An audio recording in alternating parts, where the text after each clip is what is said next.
तो आए हूँ वसी जुत बनी जाहिद अरे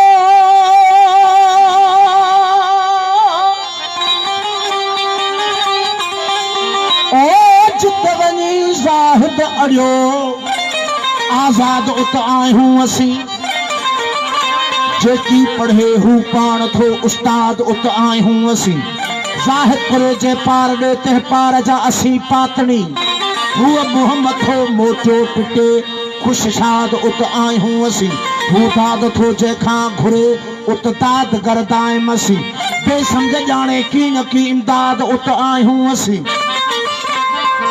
जे पढ़े ऐं पियो पढ़ाए तब अञा मंज़िल परे पे चपाए तापसे ऐन स्वाद उत आए हूँ असी मुह पाए महबूब में तू हक इहो एजाज चो जिथे लोक बर्बादी ॾिठी यार आबाद उत आए हूँ असी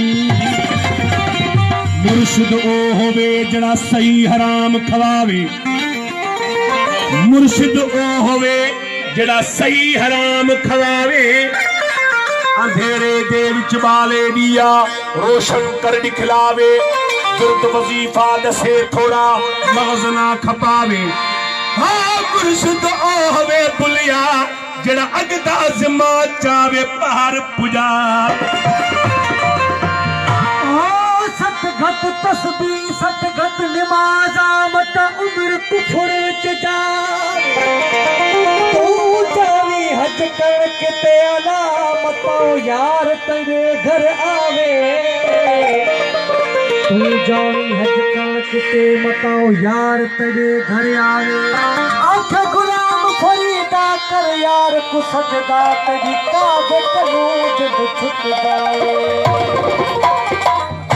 सरकार कुरान शरीफ जा काफ़ी सारा अखरन जन जो कंहिं बि मज़हब मौलवी मुल्ला तर्जुमो न कयो आहे मसलन जी अलिफ लाम मीम यासीन काफ स्वाद उहे जा उहे लिखियल आहिनि कंहिं बि मसलक वारे उन जो तर्जुमो या माना न कई आहे पर फ़कीर चए थो अलिफ लाम मीम है सूफ़ी सुञातो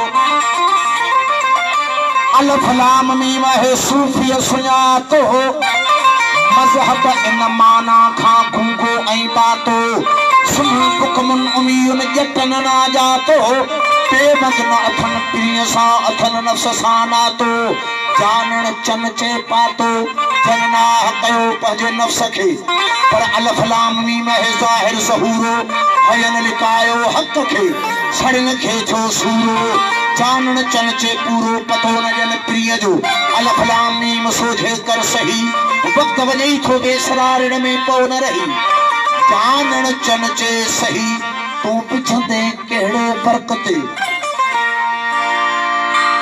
सरदार हकीकत आहे त मां हिकु महफ़िल में ॻायां पियो कुझु बिटाई जा शेर साईं रोहिल जा सचल जा ऐं फ़कीर जान साईं जा बैत मुलनि जे बारे में पढ़ां पियो त हिकिड़ो मुल्लो हली आयो मूं वटि स्टेज ते ऐं मूंखे चई यार ॻाल्हि ॿुध फ़कीर साईं ऐं ॾाढो बहितर हुयो नॉर्मल मुल्ला हुयो चिड़ाक कोन हो ऐं मेक वठी ऐं मूंखे चई त फ़कीर साईं ॻाल्हि ॿुध वेंदे बुल्ला शाह फरीद खां वठी जानण साईं रोहल बेदिल ताईं सभिनी दरवेशनि असां मुलनि खे निधियो आहे पर अलाह जा लख एहसान आहिनि असां घटि जूं कोन था बल्कि वधूं पिया हक़ीक़त बि आहे त तमामु वधनि पिया पर फ़क़ीरनि पंहिंजो कमु कयो आहे जानण साईं फरमाइनि था पैदा थियनि कीन हा आना इहे बाई पैदा थियनि कीन हा आना इहे बाई टुकड़ा कयूं दीन खे भञी हे कड़ाई पाणी विधाऊं खीर में पाणी विधाऊं खीर में थर न थधाई माधाण जी तन गुमराहन घुमाई एको पसंद अलाह के इन्हन मंझ ब्याई इनमल मोमिनीन अखवातुन ही ओगाही आई त हर मोमिन जो हिकड़ो तहमत ब लड़ाई के शिया के सुन्नी के काजानी मिर्जाई के देवबंदी के राफजी कुल्फत वई खाई पार्टियों ठायूं पेट ला इहा मुलन मचाई वो जानण चन चे जाई तन के घोट लुभायो घर में मैं क्या समझावा मुल्ला को, मैं क्या समझावा मुल्ला को, ओ जिंदरे आप मरीदा पे इतबार न एकू जिंदगी ते जड़ा मथे नित रगड़ेंदा पे। जरा सूरत कैफ त पढ़ते सही ए साफ कुरान दसेंदा पे। जरा लड़ लगे उन्हां पाका दे वो कुत्ता जन्नत वेदा पे। ओ अंदर चोरन खलोरी बाहर साग साधन का मकर जी मुराद चवे अलाम होते धूड़ ममल कसोरे तन के झेड़े झटे झल ओ पाजो पान के पलक पिए सगत जोगो सजना।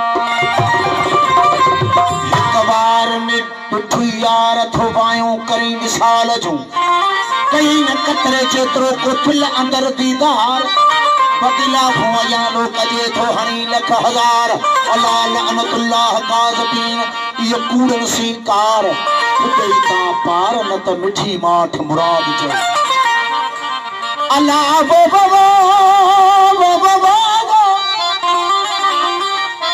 साया उम्र साहिद जी ओ साया उम्र साहिद जी नाह कथी निपट जाया उम्र साहिद जी नाह कथी निपट जे थो रोके रीह खे जे थो रोके रीह खे त बरे थो उफट। जाया उम्र साहिद जी नाह कथी निपट जे थो रोके रीह खे तो मरे थो उफट। जे नथो रोके रीह खे तो रोज़ो नमाज चट मसलन मुझाए विधो अची फाथो आ जट हो जानण चन चे जट ऐं फट ॿई आहिनि बथा चन। हर बंदे को एक नफ्स दा बंदर, हर बंदे को एक नफ्स दा बंदर अंदरू पट खोई लख दे नचवाई रख दे। हर बंदे को एक नफ्स दा बंदर अंदरू पट खोलाई रख दे नचवाई रख दे।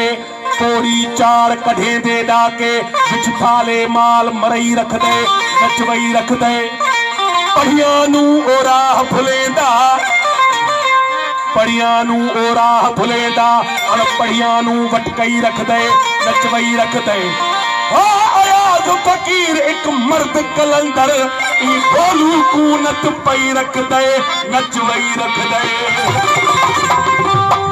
पर तू क्यों ड्रामी मस्जिद नो मैं क्यों तोड़ा मंदिर नो आज दोहे भी के पड़िए एक दूजे दे अंदर नु। तू क्यों ड्रामी मस्जिद नो मैं क्यों तोड़ा मंदिर नु आज दोहे भी के पड़िए एक दूजे दे अंदर नु। आज भी सदियां वांगू कुछ नहीं ज्यादा मस्जिद और मंदिर था। मंदिर रही गई, मस्जिद रही पई, गिरजा कलीसा रबवा चर्च इमाम बारगाह रही पिया तो वरी ठही पवंदा छो जो उन्हनि जा ठाहिण वारा असां आहियूं। हीअ असांजी तकलीफ़ आहे पर जेको माण्हू मरी जो ओढ़ो असांखां न ठही सघंदो छो जो अलाह जी तकलीफ़ आहे। हीअ सभु शयूं असांजो ठहियल आहिनि। फ़कीर चए थो तू टूटावी मस्जिद नो मैं क्यों तोड़ा मंदिर नु आज दोही भी के पड़िए एक दूजे दे अंदर नु। आज भी सदियां वांगू कुछ नहीं जांदा मस्जिद और मंदिर दा। लहू तो तेरा मेरा लगदा तेरे मेरे खंजर नु। रब करे तू मंदिर वांगू देखी मेरी मस्जिद नु। हराम करे मैं मस्जिद वांगू देखा तेरे मंदिर नु। बांट दिया इस धरती को,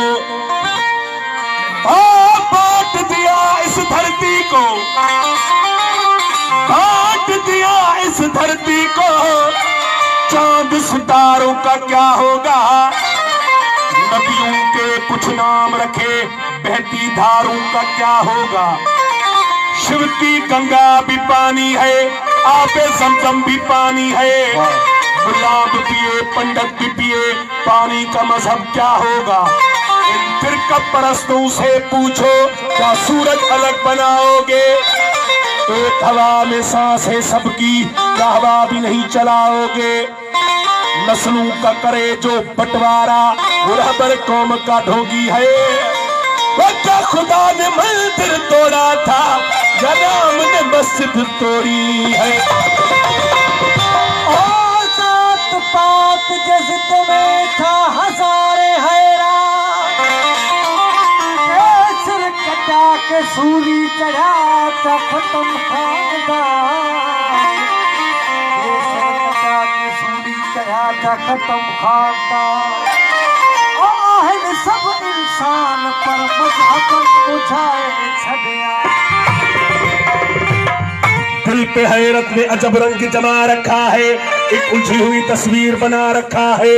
कुछ समझ में नहीं आता कि चक्कर क्या है, खेल क्या तुमने अजल से रचा रखा है।